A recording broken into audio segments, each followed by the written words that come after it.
Hello dear students. तो आज का टॉपिक है force due to continuous body of charge. Charge distribution basically दो टाइप का होता है, एक डिस्क्रीट और दूसरा कंटिन्यूअस। जैसे आपने रोटेशनल मोशन चैप्टर में पढ़ा होगा क्लास 11th में कि दो तरह से हम मास को डिस्ट्रीब्यूट करते थे, एक डिस्क्रीट मैनर में और एक कंटिन्यूअस मैनर के डिस्ट्रीब्यूशन होते थे, और हम दोनों के लिए सेंटर ऑफ मास और मोमेंट ऑफ इनर्शिया कैलकुलेट करते थे। बिल्कुल वैसे ही यहाँ जो हमारे पास फार्मूला है कूलम्स लॉ का, वो फार्मूला जो के Q1 Q2 divided by R square, इस फार्मूले से ही आप फोर्स कैलकुलेट करते हैं। प्रॉब्लम यह है कि ये फार्मूला वैलिड है केवल पॉइंट चार्ज के लिए, यानी एक बहुत छोटे चार्ज के लिए। अगर चार्जेस एक जैसे बिल्कुल फैले हों किसी बॉडी पर, जैसे मान लो ये एक बॉडी है रॉड, अब मुझे बताना नहीं पड़ेगा कि इस पर कौन सी चार्ज डेंसिटी है, लैम्डा कूलम पर मीटर। एक रिंग, इस पर भी लैम्डा कूलम पर मीटर। चार्जेस इसके सरकमफेरेंस पर यूनिफॉर्मली डिस्ट्रीब्यूटेड हैं। बिल्कुल ऐसे ही एक डिस्क,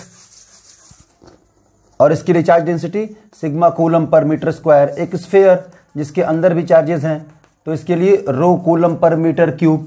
ऐसी बॉडीज के लिए जिस पर चार्जेस कंटिन्यूअसली फैले हों, तो हम कैलकुलस का यूज करके और एक छोटा सा पॉइंट चार्ज ढूंढते हैं और फिर उस पॉइंट चार्ज और चार्ज के बीच में फोर्स कैलकुलेट करते हैं।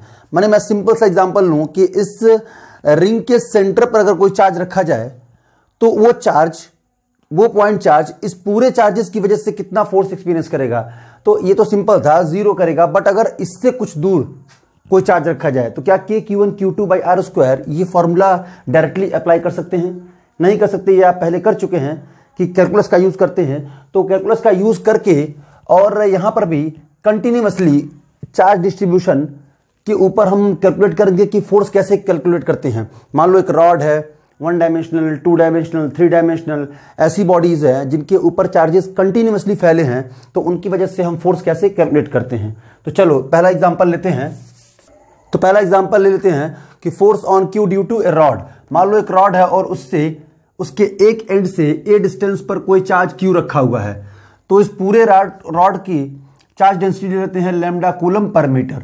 अब इस पूरे चार्ज पर कंटिन्यूअसली चार्जेस डिस्ट्रीब्यूटेड हैं और इसके एक एंड से ए डिस्टेंस पर कोई चार्ज क्यू रखा हुआ है, तो वो कितना फोर्स एक्सपीरियंस कर रहा है इस पूरे चार्जेस की वजह से, क्योंकि इस पर चार्जेस कंटिन्यूअसली डिस्ट्रीब्यूटेड है। अब इसकी वजह से भी फोर्स, इसकी वजह से भी फोर्स, छोटे छोटे सारे पार्ट्स हैं, उन सब की वजह से फोर्स लगेगा। तो हमें सिखाया गया था कि इसके लिए हम एलिमेंट चूज करते हैं, फिर एलिमेंट चूज करके लिमिट लेके इंटीग्रेट कर देते हैं। वही अपना पुराना मेथड कैलकुलस का। तो कैसे करते हैं? मेथड क्या होता है कि इसे बहुत छोटे छोटे पार्ट में तोड़ लेते हैं। इतने छोटे पार्ट में तोड़ते हैं कि उस छोटे से पार्ट को हम पॉइंट चार्ज बोल सकें। तो मान लो मैंने यहां से एक्स पे जाके और dx का एक एलिमेंट ले लिया। ये बहुत छोटा है, वैसे बनाया मैंने बड़ा है, लेकिन ये बहुत ही छोटा पार्ट है। dx का एक एलिमेंट ले लिया। इस dx की दूरी कितनी है? x डिस्टेंस पर है इस चार्ज से। तो इस छोटे से dx एलिमेंट की चार्ज कैसे लिखी जाएगी? बहुत छोटा सा जो चार्ज होगा dq, वो कैसे लिखा जाएगा? लैम्डा इंटू dx, ये होगा इसके ऊपर चार्ज। भाई चार्ज कैसे लिखेंगे? dm मास कैसे लिखते थे? Lambda into dx। बिल्कुल वैसे ही इस छोटे से एलिमेंट की लेंथ कितनी मानी हमने? dx, जो कि x डिस्टेंस पर है उस q से। तो अब इन दोनों को ही हम एज पॉइंट चार्ज ट्रीट कर सकते हैं। ये बन गया अपना Q1 जिसका चार्ज dq कितना है? लैम्डा dx, और ये बन गया Q2। अब कूलम्स लॉ लगा सकते हैं। एक्चुअली कैलकुलस हमको कूलम्स लॉ लगाने का एक तरीका बताती है कि आप इतने छोटे छोटे पार्ट्स में उसको ब्रेक कर लीजिए कि वो छोटा पार्ट पॉइंट चार्ज या point mass as a treat हो सकता है। फिर हम अपना वो फॉर्मूला जो पहले हम पढ़ रखे हैं वो लगा करके और फोर्स कैलकुलेट कर सकते हैं। आसान है बिल्कुल। चलो तो अब शुरू करते हैं। तो अब इन दोनों के बीच में जो फोर्स लगेगा वो कितना होगा? तो फोर्स होगा आपका के Q1 मान लेते हैं Q, और Q2 कितना है? dq divided by R square, और r कितना है? Q और dq के बीच में डिस्टेंस x है, सो x स्क्वायर। अब dq की वैल्यू देते हैं के Q, और dq की वैल्यू है lambda dx divided by x square. और ये फोर्स भी बहुत छोटा होगा क्योंकि dq की वजह से लग रहा है, और इस पूरे रॉड की वजह से लगने वाला फोर्स चाहिए तो इंटीग्रेट कर दें। एक बार फिर समझा दूं मैं कि इस पूरे रॉड पर जहां पर कंटिन्यूअसली चार्जेस डिस्ट्रीब्यूटेड हैं, उसको हमने बहुत छोटे छोटे पार्ट में ब्रेक कर लिया। तो मैंने x पे जाके एलिमेंट लेने का तरीका तो आता होगा। कैसे एलिमेंट लेते हैं? रिंग में थीटा पे जाके आर थीटा डी थीटा का एलिमेंट मानते थे, याद आ रहा है रोटेशनल मोशन चैप्टर। बिल्कुल वैसे ही इस लीनियर डायमेंशन यानी वन डायमेंशन बॉडी के लिए एक्स पे जाके डीएक्स का एक एलिमेंट लिया। अब उस डीएक्स के पास कितने चार्जेस हैं, डी क्यू, और वो किसके इक्वल होगा, लैम्डा इंटू डीएक्स। तो इस चार्ज और इस चार्ज के बीच में कितना फोर्स लगेगा, तो मान लो ये Q1 ये Q2, ये डी क्यू मान लेते हैं Q2 और इसे Q1, तो K Q1 Q2 divided by are square, और आर कितना है, इन दोनों के बीच का सेपरेशन एक्स स्क्वायर। अब इसके बाद अगर डी क्यू बहुत छोटा चार्ज है तो लगने वाला फोर्स भी तो बहुत छोटा होगा। ये छोटा सा चार्ज इसके ऊपर कितना फोर्स लगाएगा, बहुत छोटा फोर्स। लेकिन ये छोटा छोटा छोटा सब मिलकर पूरा रॉड कितना फोर्स लगाएंगे वो हमें कैलकुलेट करना है। तो इसे क्या कर दें, इंटीग्रेट, और इंटीग्रेट भी कहां से कहां तक, देखो लिमिट है इस चार्ज का, इस एज से डिस्टेंस क्या है, यहां से ए, यहां ए से लेके और यहां पूरा रॉड कवर करना है। सो ए से लेके ए प्लस एल, ए में और कितना जोड़ दें, एल। तो इंटीग्रेशन कहां से कहां तक होगा, ए से लेके ए प्लस एल। के क्यू लैम्डा कॉमन है, मतलब कांस्टेंट है, तो इन्हें बाहर निकाल लें। के क्यू लैम्डा इंटीग्रेशन ए से लेके ए प्लस एल तक 1/x² dx। डायरेक्ट करो इसका इंटीग्रेशन, 1/x वो भी माइनस साइन के साथ, सो माइनस 1/x। तो के Q lambda minus 1/x limit a to a plus L. Limit reverse कर दो अपने आप, यहां पॉजिटिव साइन आ जाएगा, तो लिमिट रिवर्स करेंगे तो ए ऊपर ए प्लस एल नीचे, और अपर लिमिट यानी कि 1/a minus lower limit 1/a plus L. तो मैं इसका आंसर डायरेक्ट लिखता हूं कि net force on charge Q due to the rod is equal to K Q lambda 1/a minus 1/a plus L. This is the force on charge Q due to the distribution of charges in one dimension. एक rod की वजह से जो इसके ऊपर force लगेगा वो इतना होगा, 1/a minus 1/a plus L के क्यू लैम्डा। तो मैंने एक लीनियर डायमेंशन, एक वन डायमेंशन का बॉडी का एग्जांपल लेकर बताया। अब ऐसे ही एक रिंग के सेंटर पे रखा हो तब तो समझ सकते हो जीरो होगा, लेकिन अगर सेमी सर्कुलर रिंग है यानी हाफ रिंग का पार्ट है और उसके सेंटर पर कोई चार्ज रख दें तो वो चार्ज कितना फोर्स एक्सपीरियंस करेगा। तो नेक्स्ट करते हैं force on charge Q due to semi circular ring. चलो तो एक नेक्स्ट एग्जांपल देखते हैं, due to semi circular ring of charge. ये पूरा सेमी सर्कुलर पर पूरे चार्जेस लैम्डा कूलम पर मीटर चार्ज डेंसिटी है, और उसके सेंटर पे रखा हुआ है एक पॉइंट चार्ज क्यू। अब इसके ऊपर कुल मिला के नेट फोर्स कितना लगेगा ये कैलकुलेट करना है due to all the charges on the circumference. अगर ये पूरी रिंग होती तो पूछा जाता तो आंसर आसान था। अगर ये पूरा का पूरा रिंग होता और उसके सेंटर पे कोई चार्ज रखा होता तब तो वो नेट फोर्स जीरो एक्सपीरियंस करता, क्योंकि ये भी पॉजिटिव है, ये सबके सब पॉजिटिव हैं। और अगर नेगेटिव होते तब भी फोर्स जीरो ही होता, क्योंकि इक्वल और अपोजिट फोर्स एक्सर्ट करते। भाई इसके जस्ट डायमेट्रिकली अपोजिट जो चार्ज होता वो इसे ऊपर की तरफ धक्का मारता और ये नीचे की तरफ, तो नेट फोर्स इस डायरेक्शन में जीरो, ऐसे ही इस डायरेक्शन में जीरो।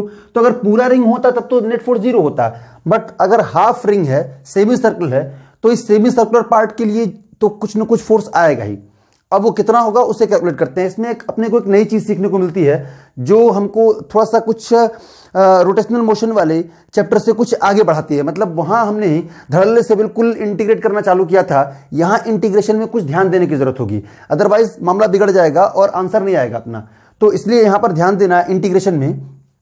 पहले तरीका क्या होता है अपना, वही एलिमेंट चूज करो, क्योंकि पूरे चार्जेस कंटिन्यूअसली फैले हुए चार्जेस का एक साथ हम इसके ऊपर फोर्स कैलकुलेट नहीं कर सकते। तो हम एक छोटा सा चार्ज मानते हैं, इसे बहुत छोटे छोटे पार्ट में डिवाइड कर लो।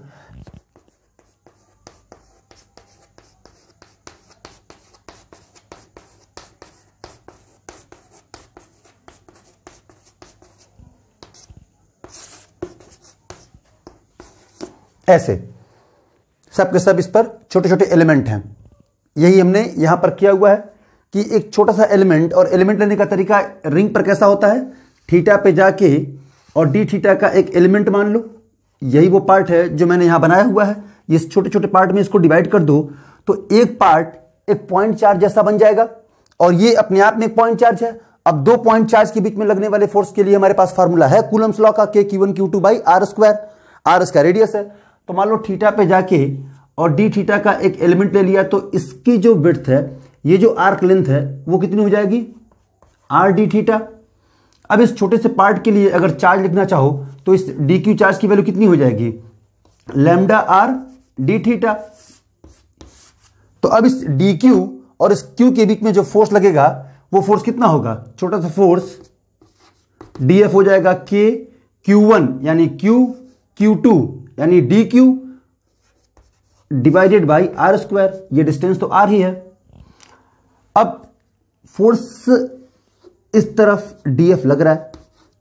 एक प्रॉब्लम है, अब तक वो प्रॉब्लम नहीं आई थी क्योंकि इसके पहले जितनी क्वांटिटी को हमने डायरेक्टली डी एफ से एफ पाने के लिए डी से हमने वो कंप्लीट करने के लिए इंटीग्रेट किया था, वो सब के सब स्केलर क्वांटिटी थी। याद करो, moment of inertia, centre of mass, ये सब के सब ऐसी क्वांटिटीज थी, पोटेंशियल एनर्जी की स्केलर क्वांटिटी थी, तो डायरेक्टली उसको इंटीग्रेट कर लेते थे। लेकिन फोर्स स्केलर क्वांटिटी नहीं है, फोर्स वेक्टर क्वांटिटी है, बिना रिजॉल्व किए इसको इंटीग्रेट नहीं कर सकते। इंटीग्रेशन सम करता है, लेकिन यहां पर वेक्टर क्वांटिटी है और इस वेक्टर क्वांटिटी को आप बिना रिजॉल्व किए इसका समेशन कर नहीं सकते। भाई इसका इफेक्ट तो दो डायरेक्शन में होगा। अगर ये थीटा है तो ये भी थीटा होगा। अब ये थीटा है, देखना ये क्यू है और ये थीटा, ये थीटा तो ये भी थीटा। तो इस डीएफ के दो कंपोनेंट, एक इस डायरेक्शन में डीएफ कॉस थीटा और एक नीचे डायरेक्शन में परपेंडिकुलर डीएफ साइन थीटा, दो कंपोनेंट हो गए। अब सबसे अगर इसके पूरे कंपोनेंट को देखो, पूरे यहां पर एक एलिमेंट लो और उसका डीएफ इस डायरेक्शन में आए और उसके भी दो component DF cos DF sine, फिर ऐसे ही जितने सारे एलिमेंट हैं उन सब की वजह से जो डीएफ होगा वो डीएफ टूटेगा दो पार्ट में, डीएफ कॉस डीएफ साइन में। तो ध्यान से देखो तो एक कंपोनेंट तो बैलेंस हो रहा है, लेकिन हमें तो यहां पर इंटीग्रेशन करके और ये देखना है कि नेट इलेक्ट्रिक फोर्स इस पॉइंट चार्ज पर कितना आ रहा है। चलो अब इन दोनों की डीएफ हमने निकाल लिया है, तो नेट जो हो जाएगा डीएफ इन एक्स डायरेक्शन क्या लिखा जाएगा, डीएफ कॉस थीटा, और डीएफ इन वाई डायरेक्शन क्या लिखा जाएगा, डीएफ साइन थीटा।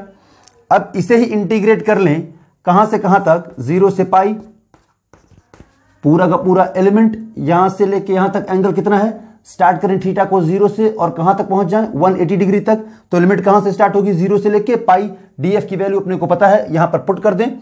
तो डीएफ की वैल्यू मान लो डीएफ एक्स में कैलकुलेट कर रहा हूं, तो डीएफ एक्स को इंटीग्रेट करें और डीएफ को लिख करके मैं उसमें कांस्टेंट टर्म को बाहर निकाल रहा हूं, K Q by are square, और डी की वैल्यू रखेंगे लैम्डा आर डी थीटा, तो एक आर कैंसिल हो जाएगा, तो के Q lambda cos theta D theta by R.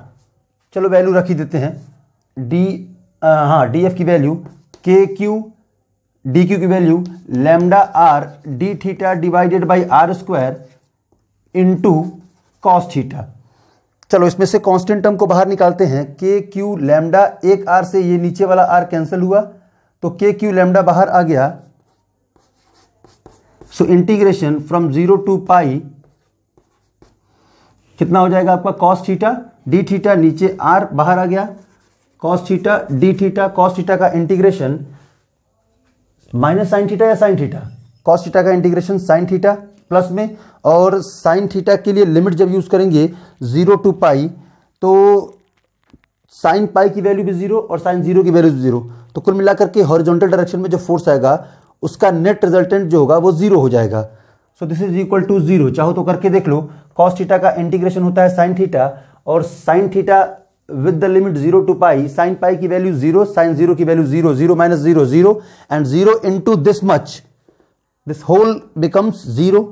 So D F X की वैल्यू 0। वैसे भी कॉमन सेंस से समझ सकते थे कि इस एक एलिमेंट का डीएफ को जब हमने तोड़ा दो कंपोनेंट में, डीएफ कॉस और डीएफ साइन, अगर यहां पर दूसरा कंपोनेंट चूज करते और उसका डीएफ इस डायरेक्शन में आता तो उसका भी डीएफ कॉस इधर, डीएफ साइन, यानी कि पहले हाफ पार्ट के लिए डीएफ कॉस इधर जाता, दूसरे हाफ पार्ट के लिए मान लो यहां कोई एलिमेंट होता तो उसका डीएफ इधर, तो डीएफ कॉस इधर, डीएफ साइन नीचे, यानी सबके डीएफ साइन जुड़ रहे होते, और आधा पार्ट का डीएफ कॉस यानी कि 1/4 का डीएफ कॉस इस तरफ और 1/4 का डीएफ कॉस इस तरफ। सो एक्स डायरेक्शन का हॉरिजॉन्टल जो कंपोनेंट है उसका जो नेट रिजल्टेंट आता वो 0 आता, और आया भी। मैथमेटिकली हमने करके भी देखा कि cos थीटा का इंटीग्रेशन होता है sin थीटा, और लिमिट पुट करेंगे पाई और 0 को, तो sin पाई की वैल्यू भी 0 और sin 0 की वैल्यू भी 0, तो 0 minus 0, 0 into this 0। So x direction में नेट फोर्स कितना आया इस चार्ज पर? 0। अब y डायरेक्शन का फोर्स कैलकुलेट करते हैं। y फोर्स के लिए बस y वाला कंपोनेंट जोड़ देंगे, यहां पर cos के बदले क्या आ जाएगा? sin theta. बस इंटीग्रेशन लिमिट को ही चेंज, cos थीटा के बदले हम sin थीटा लिख देंगे और इंटीग्रेशन चेंज होकर क्या हो जाएगा? cos थीटा, वो भी माइनस साइन के साथ।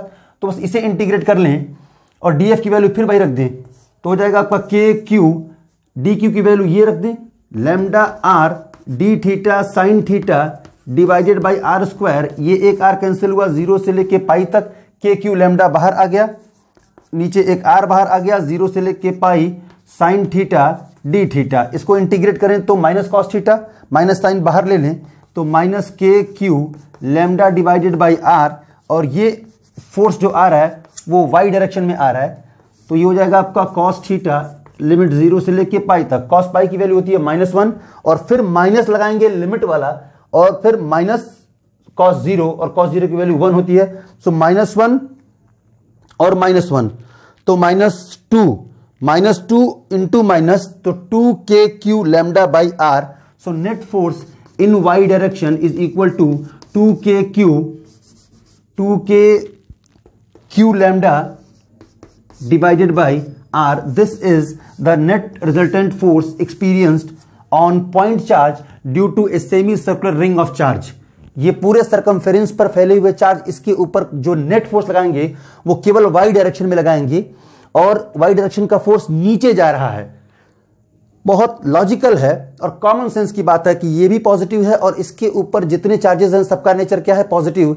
इसका मतलब सब के सब मिलके इसको रिपेल करेंगे, और किस डायरेक्शन में? नीचे की तरफ धक्का देंगे। ये वाले फोर्स, कॉस वाला जो कंपोनेंट है वो एक दूसरे को बैलेंस कर देगा, यानी हॉरिजॉन्टल डायरेक्शन में कोई फोर्स नहीं, केवल वर्टिकली वो नीचे जाएगा। सोचो अगर ये सब के सब माइनस होते तो क्या होता? पूरा का पूरा नेट रिजल्टेंट फोर्स ऊपर जाता, ये वाले कंपोनेंट फिर कैंसिल होते। हाँ, ये बात और है कि अगर क्वार्टर पार्ट होता, यानी कि केवल इतना हिस्सा होता, लिमिट लेते हम 0 से लेके पाई, तो शायद ये वाला कंपोनेंट कैंसिल, शायद नहीं, बिल्कुल नहीं, कैंसिल ही नहीं होगा। तब दोनों मिलेगा आपको, एक्स डायरेक्शन में भी फोर्स मिलेगा और वाई डायरेक्शन में भी फोर्स मिलेगा। सो हमने यहां पर एक सर्कल के लिए किया, सेमी सर्कल के लिए किया। ये सेमी सर्कल के सेंटर पर अगर एक चार्ज रखा है यहां पे, तो इस चार्ज के ऊपर ये पूरे चार्जेस मिलकर कितना फोर्स लगाएंगे? तरीका क्या होता है? रिंग पर एलिमेंट लेने का तरीका है थीटा पे जाके डी थीटा का एक एलिमेंट मान लो। इस आर्क की लेंथ कितनी होती है? R D theta. अगर इसकी लेंथ है आर डी थीटा और चार्ज पर यूनिट जो है वहां पर लैम्डा है, चार्ज डेंसिटी, तो lambda into R D theta is the D Q. वो छोटा सा चार्ज जो इसके पास होगा वो कितना होगा? Lambda R D theta. तो अब इस डी क्यू और इस क्यू के बीच में जो फोर्स लगेगा, रिपल्सिव फोर्स, यानी ये डी क्यू इस क्यू को जो धक्का लगाएगा नीचे की तरफ, वो छोटा सा फोर्स ही होगा, लेकिन वो कितना होगा? तो वो हो जाएगा आपका के Q1 Q2 divided by are square. अब इस DF में प्रॉब्लम ये है कि ये एक वेक्टर क्वांटिटी है और बिना रिजॉल्व किए आप इसका इंटीग्रेशन नहीं कर सकते। तो जब इसे रिजॉल्व करेंगे तो अगर ये थीटा है तो ये भी थीटा है, तो इस DF के दो कंपोनेंट, एक x डायरेक्शन में DF cos थीटा, एक y डायरेक्शन में DF sin थीटा। ध्यान से देखो तो 1/4 का, यानी कि ये पहले क्वार्टर के जो DF cos हो रहे हैं वो इधर जा रहे हैं, और दूसरे क्वार्टर पार्ट का DF cos इधर जा रहा है। सो DF cos थीटा तो एक दूसरे को बैलेंस कर देगा, लेकिन सबके DF sin थीटा नीचे ही जा रहे हैं। मतलब इसमें जो नेट रिजल्टेंट फोर्स आएगा वो DF sin थीटा यानी कि y डायरेक्शन में आएगा। और हमने करके भी देख लिया कि x डायरेक्शन का फोर्स 0 हो रहा था। सो अब इसके बाद क्वार्टर पार्ट क्या करते हैं कि सेमी सर्कल ना होकर के केवल एक क्वार्टर पार्ट ही है सर्कल का, तो उसकी वजह से अगर चार्ज वहीं रखा है जहां पर सेमी सर्कल में रखा हुआ था, यानी कि सेमी सर्कल के केस में सेंटर पे था, अभी भी वही है, लेकिन हम इतना पार्ट इसको उड़ा देते हैं और इसका 1/4 पार्ट कंसिडर करते हैं और देखते हैं कि अब रिजल्टेंट इस क्यू पर कितना आता है। So next is force due to quarter circle ring of charge. So next है force due to quarter ring of charge. अब 1/4 पार्ट पूरे रिंग का हमने हाफ पे कर लिया, अब पूरे रिंग का 1/4 पार्ट है, क्वार्टर पार्ट है, और उसके सेंटर पर एक चार्ज रखा हुआ है। तो पूछा जा रहा है कि इस पर नेट फोर्स बताएं, इस छोटे से चार्ज पर इस पूरे चार्जेस की वजह से नेट फोर्स बताएं। लिमिट चेंज हो जाएगी, बाकी जो आपने पहले किया वही रहेगा, 0 से लेके π/2। चलो करके देखते हैं। फिर से वही चीज़, थीटा पे जाके और डी थीटा का एक एलिमेंट चूज करें जिसकी लेंथ हो जाएगी आपकी आर डी थीटा। तो इस छोटे से पार्ट में जो चार्ज होगा वो कितना हो जाएगा, लैम्डा आर डी थीटा। अब इसकी वजह से जो फोर्स डी एफ आएगा उसके भी दो कंपोनेंट, एक डी एफ कॉस थीटा और दूसरा डी एफ साइन थीटा। फिर से वही चीज कि एक्स डायरेक्शन में नेट फोर्स जो होगा वो कितना हो जाएगा, integration of d f cos theta from the limit 0 to π/2। D f calculate कर लें तो डी एफ कितना लिखा जाएगा, के Q1 Q2, और के Q1 की वैल्यू मान लो Q है और Q2 की वैल्यू डी क्यू है।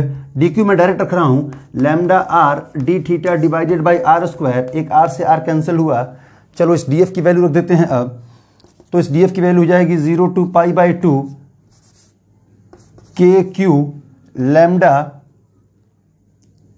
Q lambda cos theta D theta divided by R. ये सब टर्म कांस्टेंट हैं, बाहर आएंगे। कॉस थीटा डी थीटा का इंटीग्रेशन, कॉस थीटा का इंटीग्रेशन होता है आपका साइन थीटा। तो साइन थीटा की जब लिमिट पुट करेंगे 0 से लेके π/2, तो साइन π/2 की वैल्यू 1 और साइन 0 की वैल्यू 0, सो 1 - 0 तो 1। तो कुल मिला के जो एक्स डायरेक्शन में नेट फोर्स आया वो आ जाएगा आपका K Q lambda divided by R. This is the net force in X direction. ऐसे ही अगर net force in Y direction calculate करें तो वाई डायरेक्शन में जो नेट फोर्स लिखा जाएगा वो हो जाएगा आपका integration of d F sine theta, और लिमिट कहां से कहां तक, 0 से π/2। अगेन इसको सॉल्व करके देखें तो डी एफ में के क्यू लैम्डा बाई आर तो बाहर आ जाएगा, और साइन थीटा डी थीटा यानी साइन थीटा का इंटीग्रेशन हो जाएगा आपका कॉस थीटा, और कॉस थीटा की लिमिट कहां से कहां तक, 0 से लेके π/2।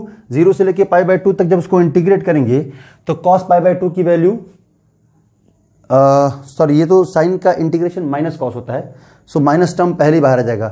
तो चलो उसको करके देखते हैं कितना आता है। तो डी एफ की वैल्यू रख देते हैं k Q lambda by R, और वो बाहर कर लेते हैं, k Q lambda by r बाहर, integration limit 0 to π/2 sine theta D theta. अब साइन थीटा का इंटीग्रेशन माइनस कॉस थीटा, तो के Q lambda by r minus term पहले बाहर निकाल लिया, cos theta limit 0 to π/2। Limit put करके देखें तो कॉस π/2 की वैल्यू 0 माइनस कॉस 0 की वैल्यू 1, तो -1 अंदर होगा और एक माइनस यहां पे है तो माइनस माइनस प्लस।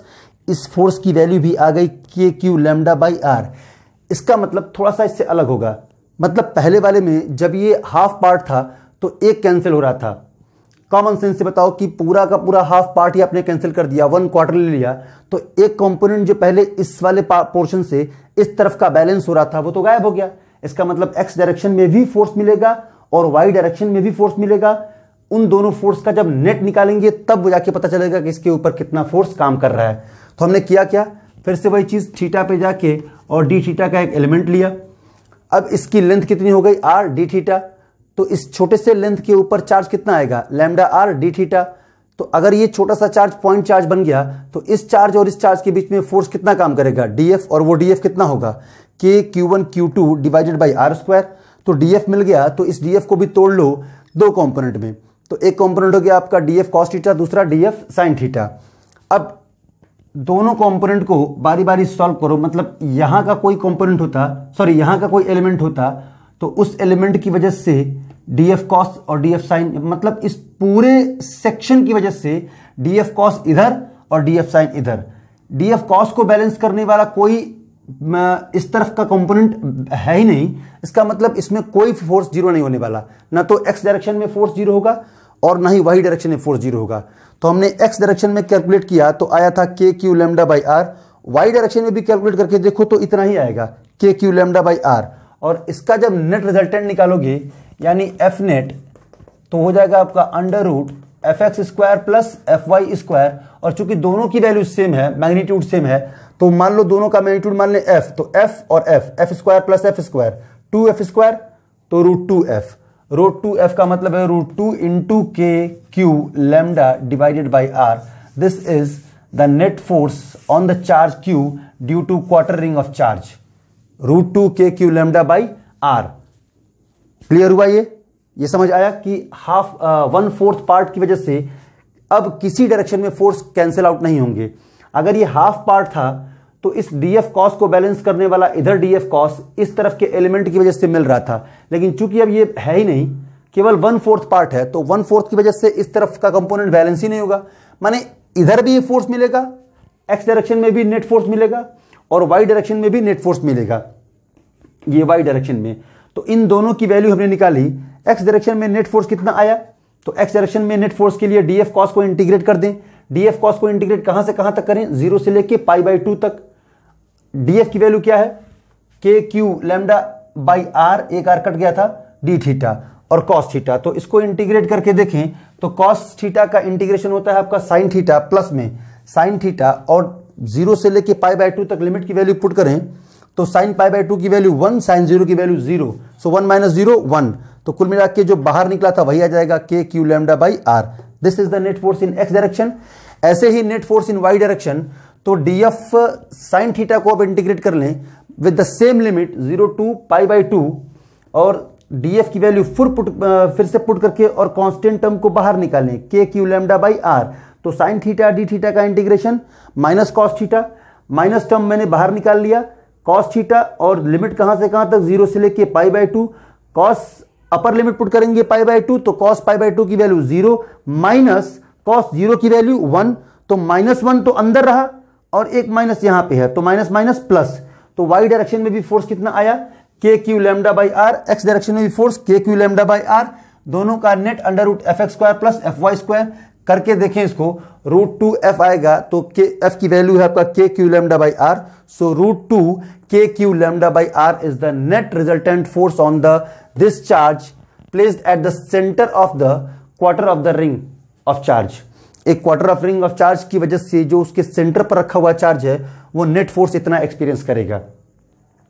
तो ये कुछ मैंने आपको एग्जांपल बताए। एक छोटा सा कंसेप्ट और रह गया है, उसे भी अब डिस्कस कर ही लेते हैं कि एक पूरे सेंटर पर अगर कोई चार्ज रखा है तो उस चार्ज की वजह से क्या उस रिंग में एक्सपेंशन आएगा, यानी तनाव होगा, एक्सपेंड होती है ring.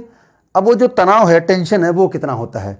So tension produced in a ring due to a charge placed at its centre. एक छोटा सा कंसेप्ट और रह गया है कि एक रिंग है जिसके लिए लैम्डा हम लेते हैं, लैम्डा कूलम पर metre is the charge density. उसके सेंटर पर एक चार्ज रखा हुआ है और अगर सेम पोलैरिटी का चार्ज है, प्लस है तो ये भी प्लस है, माइनस है तो ये भी माइनस है, तो रिपल्शन का फोर्स काम करेगा। या अगर अट्रैक्शन भी हो तो क्या इस पर एक टेंशन क्रिएट होगा, भाई इसको खींचेगा या इसको बाहर की तरफ धक्का देगा, तो क्या इसके ऊपर टेंशन आएगा। So find tension produced in the ring due to the charge placed at the centre. अगर किसी रिंग के सेंटर पर कोई चार्ज रखा हो तो वो रिंग के ऊपर कितना टेंशन क्रिएट करता है और वही कैलकुलेट करना है हमें। तो इसके लिए मान लो तरीका क्या होता है कि एक छोटा सा पार्ट कंसिडर करते हैं, बहुत छोटा सा हिस्सा, और मान लेते हैं कि वो जो एंगल सबटेंड कर रहा है बहुत छोटा एंगल डी थीटा, रेडियस तो आर ही है, इस छोटे से पार्ट की लेंथ कितनी हो जाएगी, आर डी थीटा। तो इस छोटे से पार्ट पर जो डी क्यू चार्ज आएगा वो कितना होगा, लैम्डा आर डी थीटा। अब इन दोनों चार्जेस के बीच में फोर्स काम करेगा। भाई एक डी क्यू चार्ज है जो इस छोटा सा एलिमेंट का चार्ज मैंने माना हुआ है, और एक चार्ज जो सेंटर पर रखा हुआ है, दूरी कितनी है इनके बीच में, आर। तो जो फोर्स काम करेगा, यानी ये जो बड़ा वाला चार्ज है इस छोटे वाले चार्ज को धक्का मारेगा, वो छोटे से फोर्स डी एफ से, वो कितना होगा, तो वो फोर्स लिखा जाएगा डी एफ के Q1 यानी Q Q2 यानी कि lambda R D theta divided by are square, एक आर कैंसिल हो जाएगा तो के Q lambda by R D theta, k Q lambda by R D theta, ये फोर्स हो जाएगा। अब अगर फोर्स ऊपर की तरफ काम कर रहा है तो ये ऊपर खींचेगा, तो इसके ऊपर यानी कि इसकी लेंथ के अलोंग टेंशन प्रोड्यूस होगा। टेंशन के बारे में आप जानते हैं कि टेंशन पहले पढ़ चुके हैं, टेंशन हमेशा इसकी लेंथ के अलोंग ही काम करता है। तो इसे थोड़ा सा बाहर में बनाता हूं, बड़ा करके,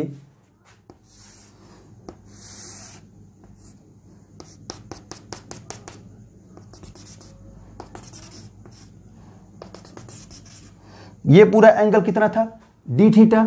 इसे हमने हाफ पार्ट में डिवाइड किया तो ये कितना हो जाएगा, डी थीटा बाई 2, ये भी कितना हो जाएगा, डी थीटा बाई 2।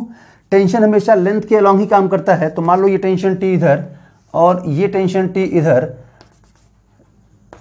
अगर ये डी थीटा बाई 2 है तो ये भी कितना होगा, डी थीटा बाई 2, ये भी कितना होगा, डी थीटा बाई 2।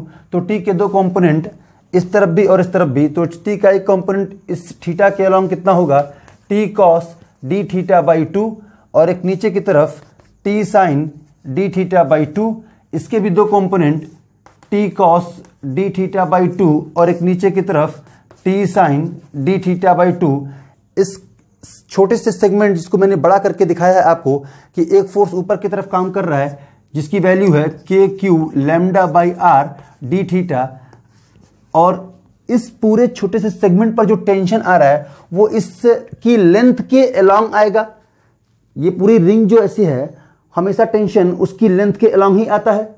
तो मान लो ये टेंशन टी इसकी लेंथ के अलॉन्ग ऐसे आया और हमने इसको ऐसे डिवाइड किया बिल्कुल हाफ पार्ट में, तो ये पूरा एंगल अगर डी थीटा था और इसको हाफ पार्ट में डिवाइड करें तो ये आधा एंगल डी थीटा बाई 2, ये भी आधा एंगल डी थीटा बाई 2। अब इस टी के दो कंपोनेंट कर लें, भाई ये डी थीटा बाई 2 एंगल है तो ये भी कितना होगा, डी थीटा बाई 2। तो एक component T cos D theta by 2 और एक component T sine D theta by 2। ऐसे ही इधर भी इस टी के दो component T cos D theta by 2 और T sine D theta by 2।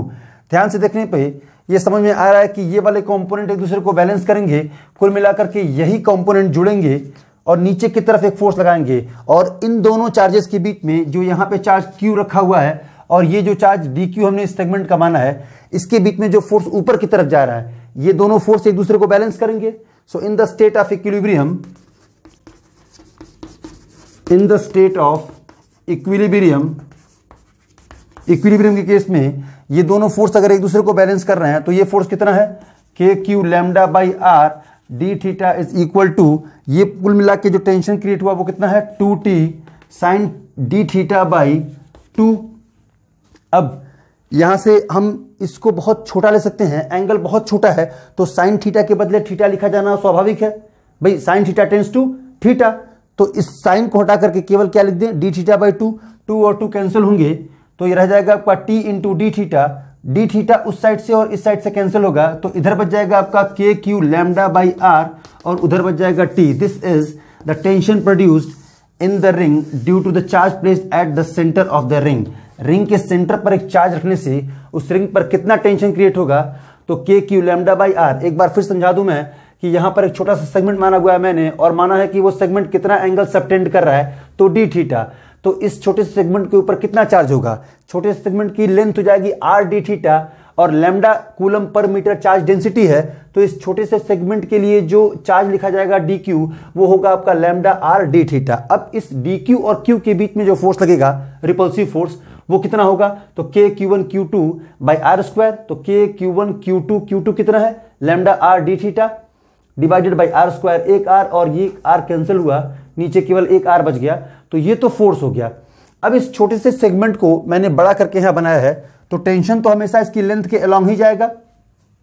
अब अगर ये इसको बीच में बिल्कुल डिवाइड कर लें सिमेट्रिकली तो आधा हो जाएगा। अगर ये डी थीटा बाई 2 है तो ये भी एंगल डी थीटा बाई 2 होगा। तो इस टी के दो कंपोनेंट, ऐसे इधर भी टी के दो कंपोनेंट, एक कंपोनेंट एक दूसरे को बैलेंस करेगा, बाकी जुड़ने वाला केवल साइन वाला कंपोनेंट होगा। तो ऐसे 2t sine D theta by 2 किसको बैलेंस करेगा, ये नीचे वाला पूरा का पूरा ये टेंशन वाला कंपोनेंट ऊपर वाले कोलंबियन फोर्स को बैलेंस करेगा।